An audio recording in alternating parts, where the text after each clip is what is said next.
T20 ലോകകപ്പ് കിരീടം നേടിയതിനു പിന്നാലെ ക്രിക്കറ്റിലെ ഷോർട്ടർ ഫോർമാറ്റായ T20 ക്രിക്കറ്റിൽ നിന്നും ഇന്ത്യയുടെ സീനിയർ താരങ്ങളായ വിരാട് കോഹ്ലി, രോഹിത് ശർമ്മ എന്നിവർ വിരമിക്കൽ പ്രഖ്യാപിച്ചിരുന്നു.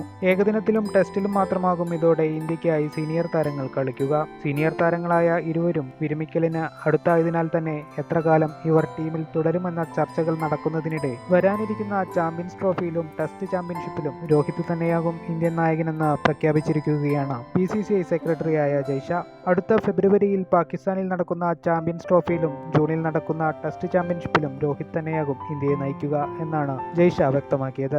ഇതോടെ ഏകദിന ഫോർമാറ്റിലാകും ചാമ്പ്യൻസ് ട്രോഫി നടക്കുക എന്നത് വ്യക്തമായിരിക്കുന്നു. അതേസമയം ഒക്ടോബറിൽ ബംഗ്ലാദേശിന്റെ ഇന്ത്യൻ പര്യടനത്തിന് മുന്നോടിയായി നടക്കുന്ന T20 പരമ്പരയ്ക്ക് മുൻപ് തന്നെ ഇന്ത്യയുടെ പുതിയ T20 നായകനെ പ്രഖ്യാപിച്ചേക്കും. T20 ലോകകപ്പിൽ ഉപനായകനായിരുന്ന ഹാർദിക് പാണ്ഡ്യ തന്നെയാകും ഇന്ത്യൻ ടീമിന്റെ നായകനാവുക എന്നാണ് വിലയിരുത്തപ്പെടുന്നത്. T20 ലോകകപ്പോടെ സ്ഥാനമൊഴിഞ്ഞ പരിശീലകൻ രാഹുൽ ദ്രാവിഡിന് പകരം പുതിയ കോച്ചിനെയും BCCIക്ക് കണ്ടെത്തേണ്ടതുണ്ട്. ശ്രീലങ്കൻ പര്യടനത്തോടെയാകും പുതിയ പരിശീലകൻ ചുമതലയേൽക്കുക.